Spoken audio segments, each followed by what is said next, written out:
سے تو ہم تیرے ہیں، یہ جہاں چیز ہے کیا لوح و قلم تیرے ہیں۔ حضرات، آج ہم جن ہستیوں کا، جن شہداء کا غم منانے کے لیے یہاں اکٹھے ہوئے ہیں اور یہ جلوس نکال رہے ہیں، وہ سب وہ ہستیاں تھیں کہ جنہوں نے رسول خدا حضرت محمد صلی اللہ علیہ وسلم سے وفا کی۔ وفا یہ کی کہ ان کے فرمان پہ چلے، ان کے راستے پہ چلے، جیسا انہوں نے بتایا اس طریقے سے اپنی زندگی گزاری۔ امام حسین علیہ السلام کی قربانی، کربلا میں جو قربانی انہوں نے اپنے پورے خانوادہ انصار اور اپنے لواحقین کے ساتھ پیش کی، وہ دنیا میں ایک مثال ہے۔ امام حسین علیہ السلام کو یزید نے یہ آفر دیا تھا کہ اگر آپ میرے ہاتھ پہ بیعت کر دیں تو آپ جو چاہیں علاقہ لے سکتے ہیں، میں تمام ہر قسم کے علاقے، ہر قسم کی ریاست آپ کو دینے کو تیار ہوں، آپ آرام سے بیٹھیے اور اس ریاست کا انتظام کیجیے، وہ ریاست آپ کے صرفے میں رہے گی۔ لیکن امام حسین علیہ السلام نے کیا فرمایا اس کے جواب میں؟ انہوں نے کہا کہ مجھ جیسا انسان تجھ جیسے انسان کی کبھی بیعت نہیں کر سکتا۔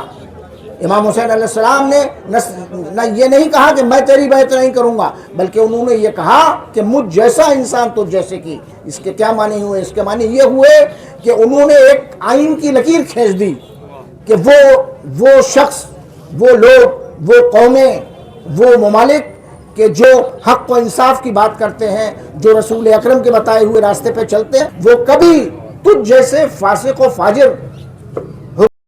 وہ سب وہ ہستیاں تھیں کہ جنہوں نے رسول خدا حضرت محمد صلی اللہ علیہ وسلم سے وفا کی۔ وفا یہ کی کہ ان کے فرمان پہ چلے، ان کے راستے پہ چلے، جیسا انہوں نے بتایا اس طریقے سے زندگی گزاری۔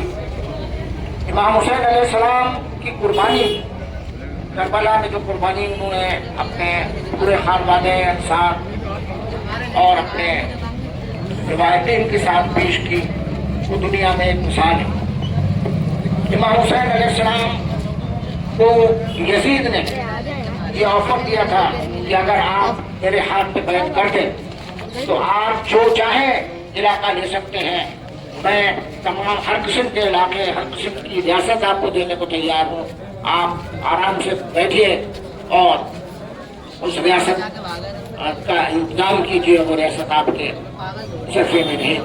لیکن امام حسین علیہ السلام نے کیا فرمایا اس کے جواب میں؟ انہوں نے کہا کہ مجھ جیسا انسان تجھ جیسے انسان کی کبھی بیعت نہیں کر سکتا۔ امام حسین علیہ السلام نے نہ یہ نہیں کہا کہ میں تیری بیعت نہیں کروں گا، بلکہ انہوں نے یہ کہا کہ مجھ جیسا انسان تجھ جیسے کی۔ اس کے کیا معنی ہوئے؟ اس کے معنی یہ ہوئے کہ انہوں نے ایک آئین کی لکیر کھینچ دی کہ وہ شخص، وہ لوگ، وہ قومیں، وہ ممالک کہ جو حق و انصاف کی بات کرتے ہیں، جو رسول اکرم کے بتائے ہوئے راستے پہ چلتے ہیں، وہ کبھی تجھ جیسے فاسق و فاجر حکمراں کی اطاعت قبول نہیں کر سکتے، نہ آج کر سکتے ہیں اور نہ تا قیامت کر سکتے ہیں۔ اور آپ دیکھیے کہ کیا مقصد تھا امام حسین علیہ السلام کا، وہ کیوں اپنا گھر بار چھوڑ کر، مدینہ چھوڑ کر کربلا کے میدان میں آئے اور قربانی دی۔ اس مقصد کو ہمیں یاد رکھنا چاہیے۔ مقصد ان کا صرف یہ تھا کہ قوم کی اصلاح ہو جائے۔ قوم کی اصلاح کے لیے وہ نکلے تھے، کسی شان و شوکت کے لیے، کوئی حکومت ہٹانے کے لیے یا کوئی زمین ہٹانے کے لیے نہیں نکلے تھے۔